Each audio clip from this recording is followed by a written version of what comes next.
Okay, Justin has been talking about that juggling employment and self-employment. Yeah. Is anybody else who Roadside wants vending. to, and the red side vending? Anybody else wants to talk about how they've handled this?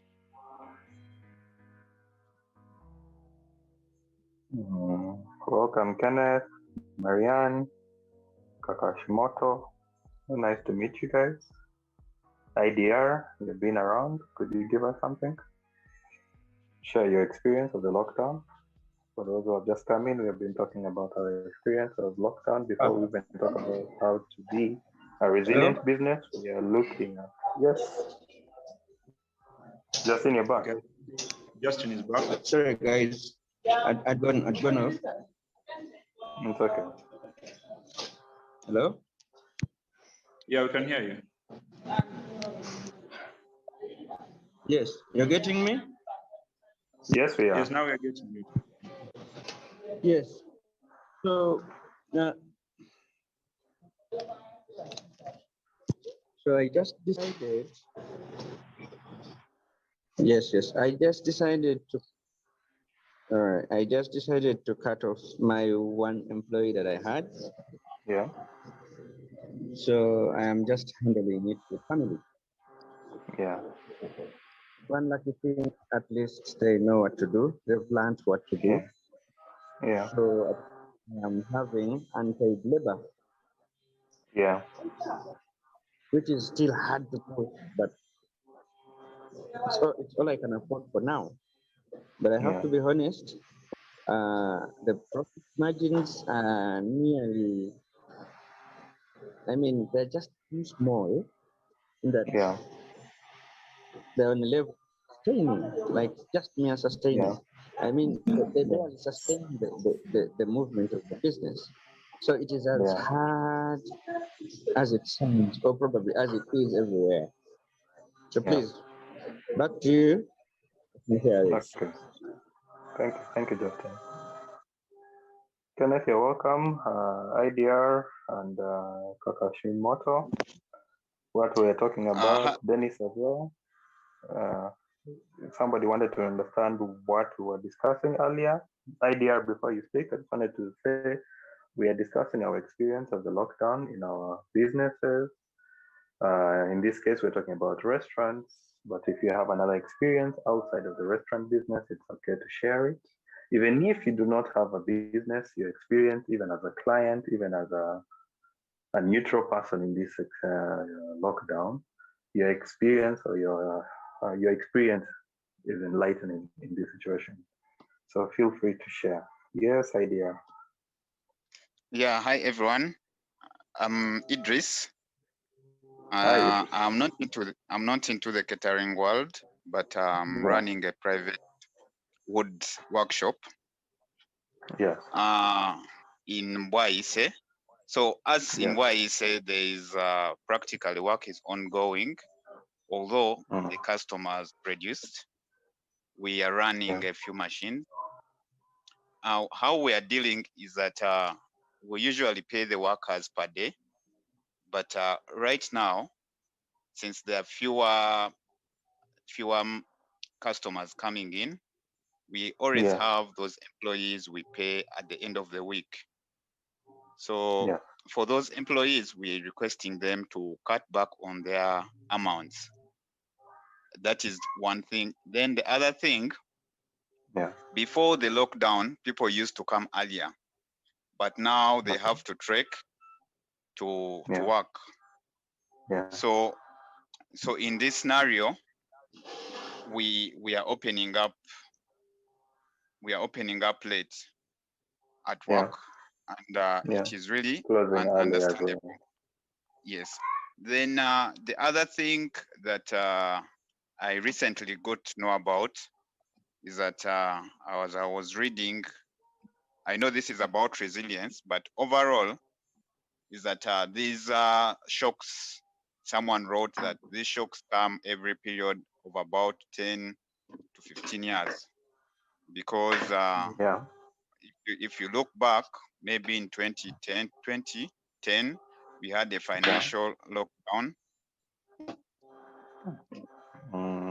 Oh, sorry, we had a financial. We had a financial. Oh, yeah, after the election. Was it after election, 2011? There's a global shock. There was a global shock, yes. Yeah. Yeah. So. Oh, I see. So every time we, as business, we have to always look back and monitor these things. That is really far from where I stay. Yeah. So I'm not able to go there. So what I am improvising is I have a friend who has a pickup. Yeah. I'm asking him to, maybe they can ferry me earlier in the morning. Yeah. At a cost, because now the pickup people are not really stopped. Yeah. So as early as 6, they can drop me. Then they come back early, something like they continue with their day. But the challenge we are going to be facing is that, for example, they don't pick me from the workplace. So you have to walk back. Yeah, which is really far. That means maybe I could rent a place that is really cheap that side just for sleeping. Yeah. So those are some of the things we're looking at. But I'm glad to be on this forum. This is my first time. I can listen to other people. You're welcome. It's a good thing you said something that we might have to discuss, that we need as a business to be able to predict the shocks, since they can happen from time to time. If we're not aware of it, we cannot just bury our heads in the sand thinking it won't happen, that things will always be good.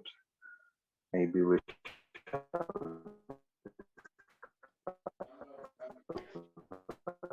that as we're continuing. Yes, Kenneth, please. Hi, guys. Hi. Can you hear me? This is Kenneth. Can you hear me? Yes, Kenneth, we can hear you. Yes, we can. Oh, great. So my name is Kenneth Tracy J. I am the team leader at TechBuzz Hub. TechBuzz Hub is a co-working space where entrepreneurs work from, but we do much more than just giving shared spaces.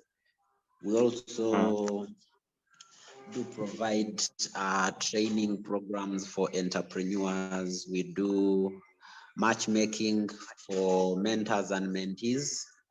You could call it coaching and mentoring, and a lot more.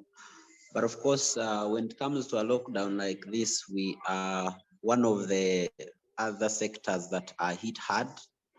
I mean, we offer office facilities. It means people do not anymore come to the space. Yes, and most of whom are daily clients. Those who could be on a monthly could be few, and subscription now gets a little tighter. Now the question is, what did we do, or what do we do? Because of the other things we do, like trainings around business modeling and a lot more in business. So we had to think otherwise. We were already trying to pilot how we can run online paid programs. And just as the second lockdown was coming in, we had just put out a call to try it out. And that is one of the ways we actually generating some small income. What do you mean by online? Then also on online courses, say paid trainings. I see. Online courses. Okay. All right. Yes. And just, I think, I don't want to say just recently, it's just yesterday when I realized that we can also, we offer things like workspaces, boardroom services. So when I was with a friend, they asked me of, can't you, okay, we have been really running a number of Zoom meetings for other people, but we had not looked at it from the perspective of paid Zoom programs, like meetings. And now we are actually entering into advertising to provide people accounts, and then they run their meetings at a cost. I get it. So basically, during this lockdown for us, it's been more of developing some programs that can run remotely, and it also comes to it also challenges us. 2 years ago, we were developing a remote service where people would have remote addresses.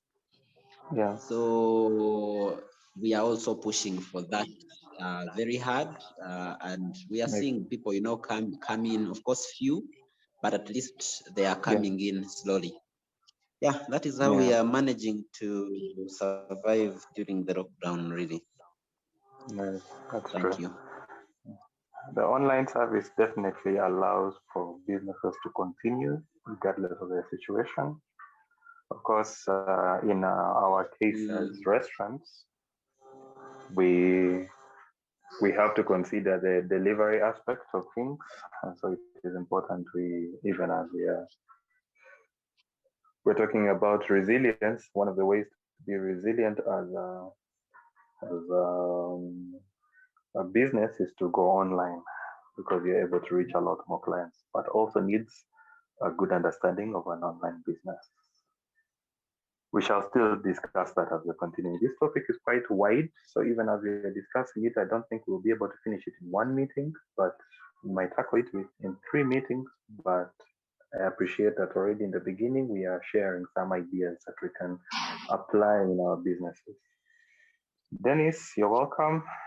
And Kakashimoto, we would like to hear your experience of the lockdown so far. Isabella, you're welcome. We've been sharing our discussion on business resilience, but we are beginning with our experiences. It doesn't necessarily mean you have to have a restaurant, even if this is a restaurant sphere. Your experience helps us to know better. For example, Kutesa shared his experience. He's a carpenter. He works with wood. Kenneth has a business center that he would come and share offices. They have expressed their experiences. So feel free to come in, chip in, give us your experience. Dennis, Isabella, and Kakashimoto, we are waiting for you. Maybe as our guys prepare, I could just take note that some of the things that have been shared here are what also people in other sectors have tried. For example, there's a clinic that was having issues because of lockdown, and they wanted to let go of their staff. But instead, they had a discussion with their staff members and told them, as you can see, the lockdown is tight. We have less people coming in. Can we take, they had had about 50% drop in customers. So they suggested, can we take a 50% pay cut instead of firing people? And a lot of, because the owner opened up about the situation, actually employees came up with even more ideas on how they can do savings and how they can actually grow the business, which helped quite a lot. And that was in the first lockdown. And for her afterwards, when I got in touch with her after 3 months, she said that because she involved her staff in this decision-making process, they came up with a lot of good ideas, and their profits actually had gone up within the 3 months period. Yeah, and they're able to open another branch at the same. Instead of contracting, they grow. Yeah. So yes, if you are saying that you can actually reach out to your staff members and tell them this is a situation. So instead of firing, can we take pay cuts? And then also ask them what other thing do you think we can do? For some of your staff members, if you call them, they'll actually come up with good ideas. That is one way. And in case somebody else has something to share, we can go along. Dennis Isabella, I'm seeing you have the same surname. I'm wondering, any relation?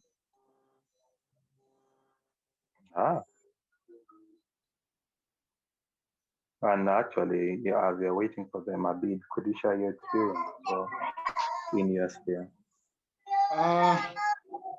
Yes, Isabella. Okay. Yes. Hello. Good morning. Isabella Mutsali. Are you related to Dennis? Yes, I'm the wife to Dennis Mutsali. He's my husband. Okay. Yeah, so you invited me to join in. Sorry, I've just joined in. Okay. It's okay. So I want to listen and catch up on what is going on. Thank you. Sure. You're welcome. All right. Yes, so, yes, a bit. So maybe what I'll share will be the experiences I've had with working with other businesses and how they've been able to handle some of these issues. I find that in a business you're going to have short-term shocks, like one which you're having. It is not planned for. A bit? Yeah. Yes, please. For some who might not know who you are, please share your past experience and might help better understand what you're going to say now. All right. Yeah, my name is Abid Hussein Abid Were. I am a business consultant with a focus on financial literacy. Financial literacy is about having both planning your finances around your current situation and your future targets. Okay.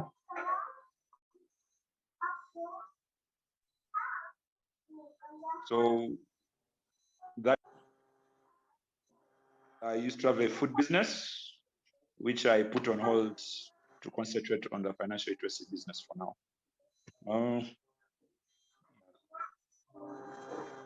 Okay, I'm seeing Dennis is sharing something.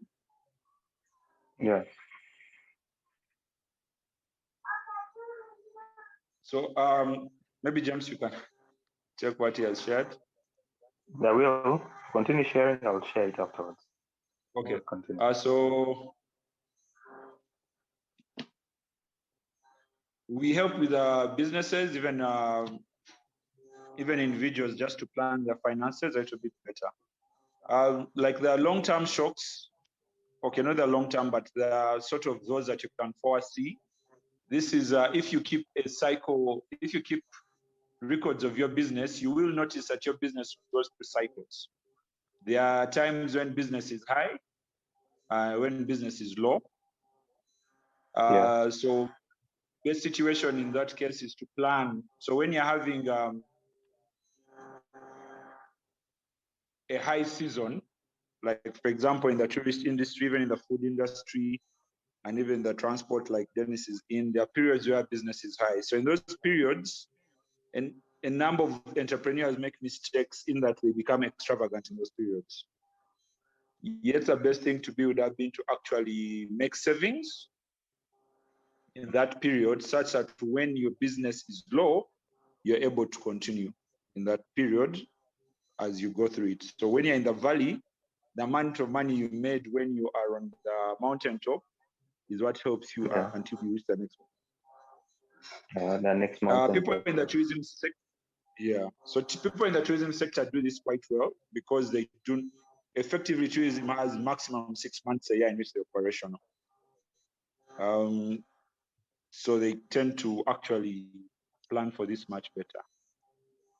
Don't you consider that, for example, jobs kind of business that is a daily or a weekly type of business, are you sure they are even such a business has cycles? I'm just curious. Such a business does have cycles. All businesses tend to have cycles like this. Some of them are very short, maybe a month or 3 months, but every business has cycles. Some take years, but every business does go through cycles of ups and downs. Now, the thing with when you're in the down, when you're in the up, you have to plan for 2 things: the cycle when you're going to be down, and then what we call the emergency funding, the emergency fund, when you have unplanned circumstances like these ones, where you actually thought you're going into an up cycle, but due to something unforeseen, you end up in a low cycle, like what is happening now. It happened also every election period, the businesses that go down, and the others that come up. So when you're in a high, you plan for those.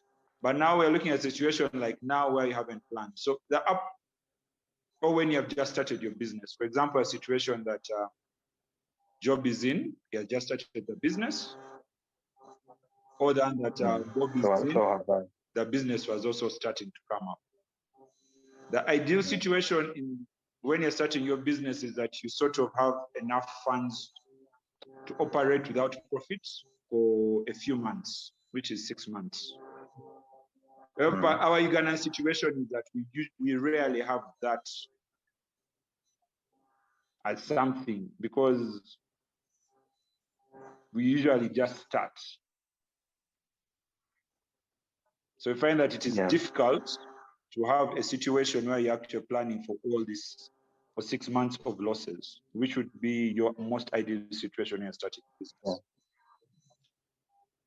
So when a shock like this happens, you have to do a response to the situation.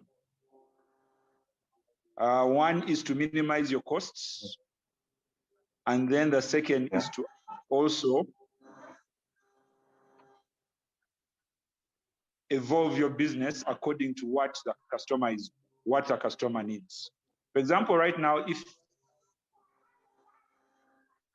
like James, you are saying your customers were office people. Yes. And now they're home. Yeah.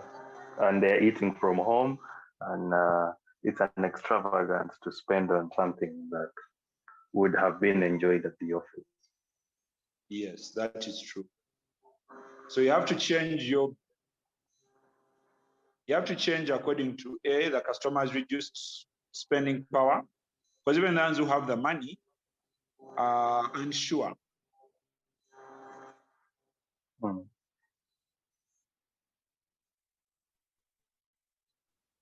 Like from last year, was that people savings actually went up. Bank deposits actually went up because people were actually spending less. Even those who were having some bit of income coming in were not spending. They were just saving. So people's saving habits, spending habits go down. Okay.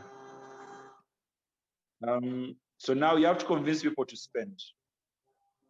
Yes. And part of that, you have to look at their needs. If somebody is not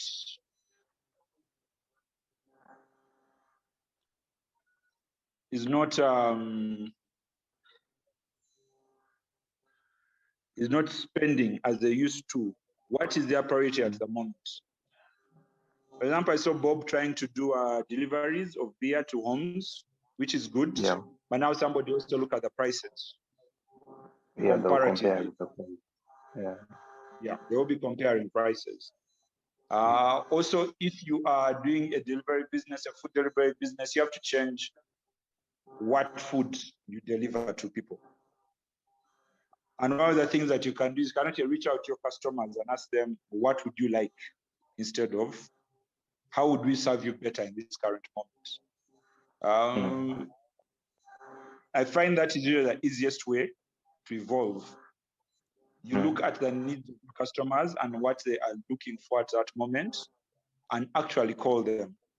Like when I was doing Black Friday, okay, it wasn't a pandemic situation, but also last year I ended up doing. People get tired of their own cooking, so your food, you start delivering it as an option to that. Or if you are delivering as something that maybe they can finish up at home as a family, as a bonding experience, more stuff like that. So you start thinking about what would the customer want in a certain situation like this, and you start changing. That is, I can see, like, for example, that's what Kenneth had done. Now people are going into Zoom meetings. Maybe if we offer them our Zoom account for hire, maybe there they'll be able to work it. It is the short-term shocks are really harder to manage than the long-term shocks, because most of it is with the short-term shocks. Usually tell people, man, you'll have to ride out this wave, but you have to stay in business one way or the other. You can renegotiate. Find out to survive. You can renegotiate your contracts with your suppliers, and also with some of your landlords. Be like, okay, this situation is like this. Can we renegotiate this to this particular moment? Maybe put it as a loan. That can be paid off in future. Or a lot of landlords have learned from the first lockdown, because a number of landlords were very hardcore. And they lost clients. As soon as people opened and they got access to their businesses, to their kids, and to the operating premises, people left. They're like, this person was during lockdown, the first lockdown, they're not understanding. So it even became harder for some of the landlords to get clients again, because they're like, no, that person, they got a bad reputation because of that. So landlords in this lockdown are more willing to negotiate. So this is some of the things you can take advantage of, and renegotiate some of your contracts with some of your suppliers and some of your other people you work with, and some of your business partners. Let me not talk too much. Let me just stop here. Okay. And I like that you have mentioned two things that are quite critical. One, that for any new business, you need to have a bit of cash flow to survive, not to look for profits, but to actually focus on developing the business. And then two, there's a difference between short-term and long-term shocks. Long-term shocks, you might be able to adjust accordingly, but short-term, one has to find ways to survive. And negotiation, either with staff, suppliers, landlords, is the best way to actually survive short-term shocks. So that's actually quite a good tip there. Dennis is a transport guy. He does airport deliveries mostly, and what he has tried to do is to increase his cost by 15%, knowing that people have to still be delivered from place to place. He's able to do that, but also adjusting to reduced customers by increasing his price, as well as pay police people. So clearly, we also have to find a way around the situation. Kakashimoto, you haven't said anything so far. Would like to hear something from you. if it's okay, if you are still there. Yes, good morning, everyone. My actual name is Alinda Aaron Andrew. Pleasure to meet you. I'm a graphics designer. Yes. I'm a photographer. I can't call myself a chef because it's not my profession. Yes. But I love cooking. Yes. Part of the plan was to start a restaurant in one of the growing towns in Gayaza. Yeah. Yeah, but with the corona pandemic and lockdown, everything had been disturbed a bit. That was last year? It was due this year, Mm-hmm. though the plan has been around for a while. Yes. However, I decided to first fall back following the lockdown and everything, because right now can't be the ideal time to start a restaurant. That's true. Yeah. So what I decided was to first fall back and see how I can re-strategize, revise my strategy for what I had before and how I can improve it better. Yeah. But then as that is there, I decided to also diversify myself as you heard in my introduction. Yeah, graphics and photography. Right here and there and there. So right now, photography can't be a major money earning thing. Yeah. Pretty much like a restaurant. So I decided to tap into my abilities as a graphics designer to continue with checking out on other people who are doing business online. Yes. And see who needs who would need my services. I look into the more especially the Facebook, because most of the businesses right now are communicating via social media. So I look into people's social media accounts and see how I may help, because I can tell what good graphics is and what isn't. Yeah. So I try as much to contact the person who handles the page or the owner, and we try to discuss and see whether we can work together. And with that, I'm trying to see that I can generate some more of capital, so that as my restaurant business starts, at least we still have more.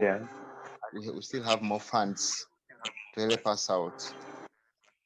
Yeah. So for now it's the thing. For now, my strategy is to morph into a graphics designer and see how I can work around with people who would need my services, as I also generate capital for my restaurant, as I had to push it forward. Yeah. Thank you, Andrew. That's actually an interesting approach. You actually reach out to people who are advertising so that you can advertise for them. That's quite entrepreneurial. Okay. Yeah. Okay. Just adding on from like what learned from the first lockdown is that people became more, what's the word? You reach out more to your clients. Traditionally, businesses wait for their clients to come to them. Traditionally, but with something like this, you try to reach out to your clients more often than not to find out what is it you'd be able to provide for them that will make sense for them. So a key part of surviving this is to actually ask your clients, what do you need? That is going to be very important. Instead of introducing packages that are left, that you have assumptions on what they are all about, what the client would want, actually ask the client, what is it we can do for you that would, how can we change our services to help this process better for you?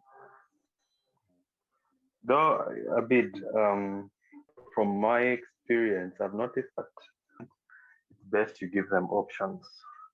Like, I'm thinking of doing this or that. What do you think about it? Because sometimes asking a client what to do can easily take you out of your business model to something altogether. For example, I am doing meats. Now somebody might suggest, why don't you start doing cakes? Of course, that is taking me totally out of the model that I was going for. So I feel that if you are to approach your clients, it's best to approach them with options. I remember if Job is a carpenter, maybe he can say, I can make for you shoe racks now. And we hear some of the suggestions of shoe racks that at this affordable price. I don't know. But I've noticed that many of my friends need shoe racks, turns out, and in different sizes. So it's important to first give options, not just look for what clients are thinking. You have to allow your business model to change. Okay. Otherwise, if you stick to your business model, you are going to become a relic. Because there'll be somebody else. You know what I mean? It's like telling Job to become a welder when he's a carpenter. I mean, he works with wood. Hold on. Job actually has something. So I see his hand is up again. Yes, Job. Thank you. You just wanted to clear the air. You've got me confused, I think, with someone called IDR. Yeah. I remember. I said that previously I was doing catering in schools. I've remembered. Schools majorly and functions, but of course my qualification is as a lawyer. Let me try to try and shift this conversation and try to fix myself into how you're saying that you have to evolve as a business person. Yeah. I think we also have to be mindful of the fact that not every business can evolve. Sometimes, judging by what someone is doing, it is difficult for a business to evolve. Yeah. It can grow and maybe to a new sphere. Say I was catering in schools. Yes. Schools, the contract maybe has gotten done. I have the capacity to maybe evolve into a restaurant. I have the capacity to evolve into catering on functions. Yeah. But in the situation that we are in now, whereby everything is under lockdown. Yes. Schools under lockdown, major source of income, locked down. No one is willing to do business with you. And you have to understand, because they're also in a difficult situation. Two, functions are critically under lockdown. Yeah. Three, and it's not ending anytime soon. Yeah. How do you help this business to change the way it is doing things? It changes from what? Two, if I'm to go back to my profession as a lawyer, we lawyers, first of all, are not allowed to advertise. Yeah. The advocates regulations do not allow us to advertise. So I didn't know that. Yeah, our regulations, in fact, our adverts that maybe you place in a conspicuous place at a building where your offices are is very. It has a size of, I think, 5 by 8? It's small. So you have just started the business of giving out business cards, the business of opening WhatsApp groups, trying to make them feel like they are pro bono. But in actual sense, you're also trying to look for clients. Yeah. All this that we are doing is illegal. So I will not go onto Facebook and put up a post, I'm a lawyer, I will help you with the land matters, family matters, look for me, this is my number, call me, my office is here. they'll come crashing on my head. Yeah. So in as much as we are encouraging people to think outside the box and try to evolve and try to think of how best they can do business, otherwise they'll stagnate. I accept that. We have to be mindful of what they're exactly doing. And I think that is what is disturbing us in Africa. Our businesses are somewhat so unique in a certain way. If you're to compare, I do a lot of reading.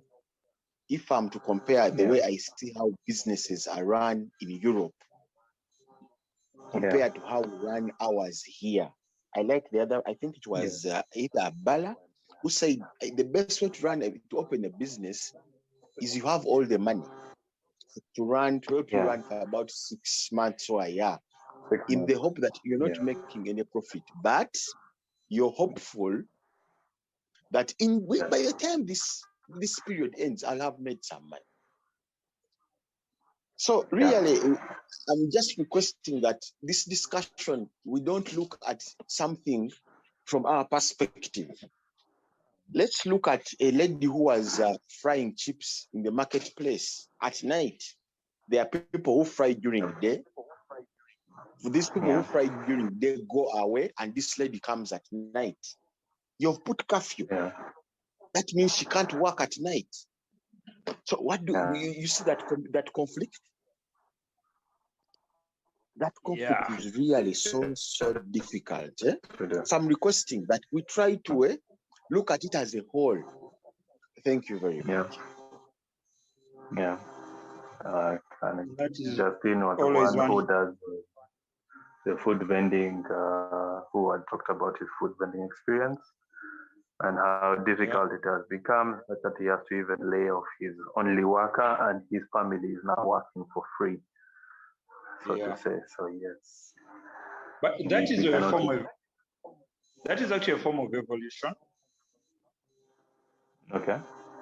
Because if you can no longer afford the worker and you now are using family labor, you will use them for the short term and then tell them, this could actually become something permanent. And you change your business model to make it a little bit of a family business.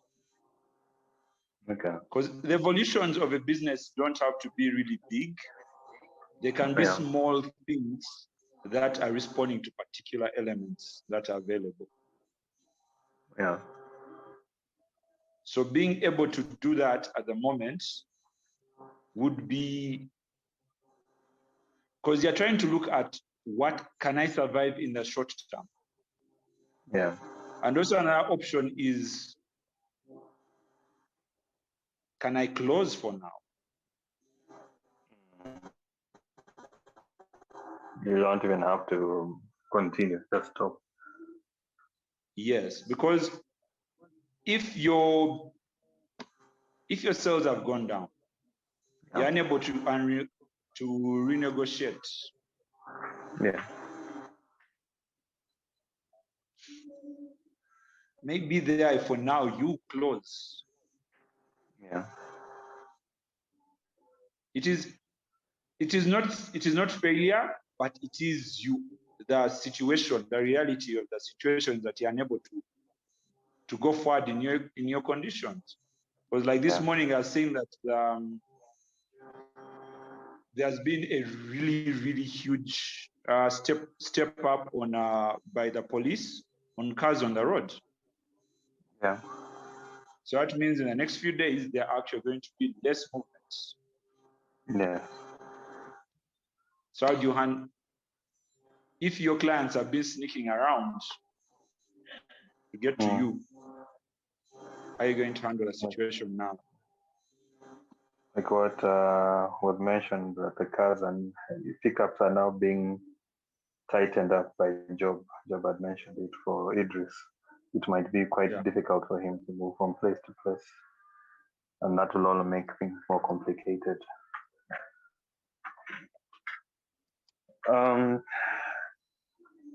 Again, this was one of the things that I mentioned in the beginning, that business resilience is to discuss this and first narrate our experiences. As we are discussing, some of the things will come up. And I also mentioned that these cannot be discussed in just one meeting, because I'm also noticing time is almost up. This meeting is usually for 1 hour, and we are about to pass that 1 hour mark. Of course, some of the things that are being brought up is you have to cut back on your costs. Sometimes some have laid off their employees. Bob had mentioned that. Even if a bit, I'd also advise that a situation like that, which is short term, it's best to negotiate with your staff rather than laying them off. Of course, some situations are beyond control. Kenneth, who was Joe brother, who was servicing schools, cannot have any more business to serve schools. So of course he has to lay off the workers, otherwise there's now opportunity in the near future to have to be able to revive that side of the business. Andrew has also introduced something quite innovative to reach out to other businesses, evolve your business. If he's not getting money from photography, he has switched to graphics. In our situation as restaurants, it's important to maybe, as Abid mentioned, evolve from one type of business to another, as suggested. But that means that comes from first reaching out to your clients and finding out what their particular needs are in such a situation as the one we are faced.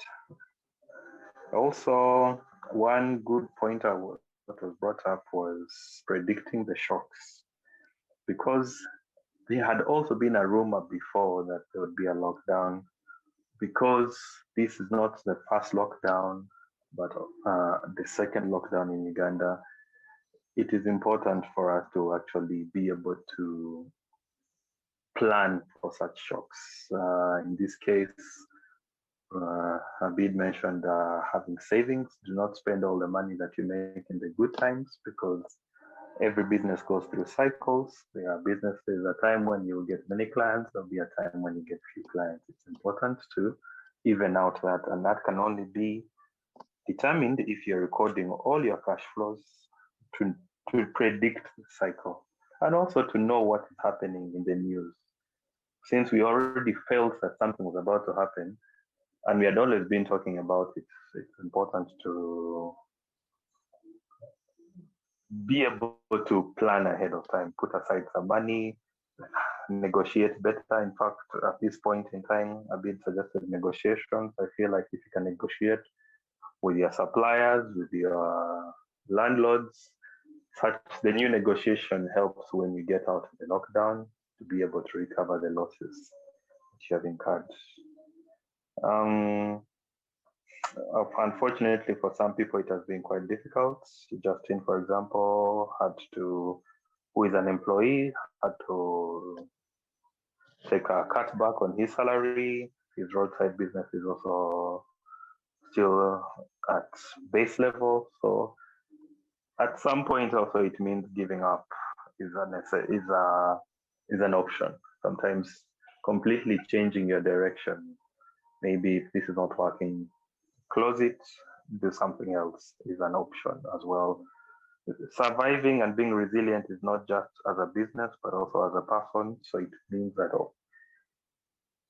adjusting accordingly is a necessity. As a business, as a person, and as a business. Monkey, you're welcome. I know that we are at the end of this meeting, but we have been sharing our experiences in this lockdown so far. We will have to take this meeting for part 2 next week, but please share your experience so far in this lockdown, and how are you planning, or how are you going about it, especially with your business?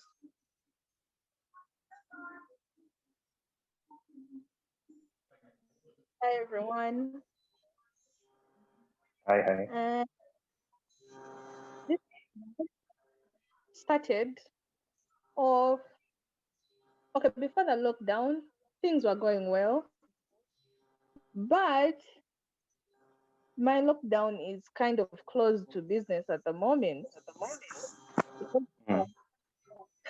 people are sick. So I know my challenge with or what I've learned from this lockdown is keeping the business going forward,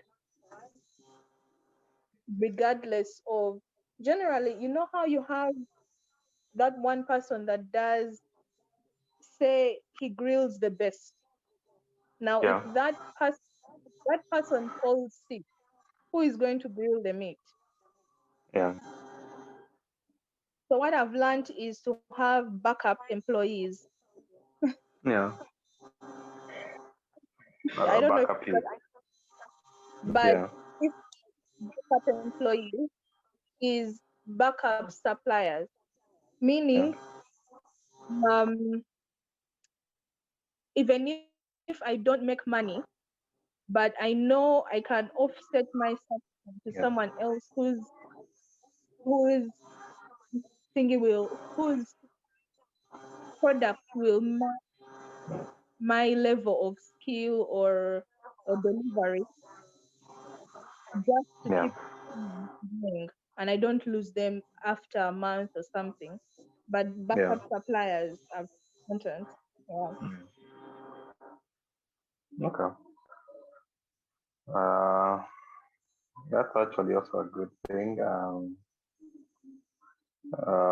Bid has mentioned like he had to go, but Monkey is talking about succession and scaling measures in a business weirdly helps in managing shocks. That's true. It's important to note that succession plans are quite important in case of a surprise as the one we are going through. I too felt sick, and that put the business at a standstill, and also put me in that point where I have to think about getting somebody as quickly as possible in case it happens again. You also suggested something that I find that is quite important. Sometimes, if we can't do the business, send it to somebody else. Send it to somebody who can actually continue the business when you're unable to do it, especially during this time when cash is tight and everything is incapable. It doesn't necessarily mean that you have lost the business. It means that at least the customer has been served, and hopefully that customer will come back to you and be grateful that you actually served them, and will keep supporting you when you get back on your feet. This is the end of the meeting for today. I want to thank Idris, Andrew, Monkey, Justin, Dennis as well, and also the rest who had left earlier. A big job. We will continue this next week. In this case, now we shall really be into how to assist each and every one of us. The problems that we have come up with and all the difficulties we have faced, we will be able to actually vocalize it better and actually be able to put it into practical ways come next week. Meetings are always on Tuesdays, so you are always welcome. Like I said, this topic is not about just a restaurant. Even if we are a restaurant, a chef type of meeting, COVID ways that even some of us have suggested can help other businesses in this group. So do not hesitate to come and take part in it. I'd like to thank you and have a good day today. Thank you. Good day too.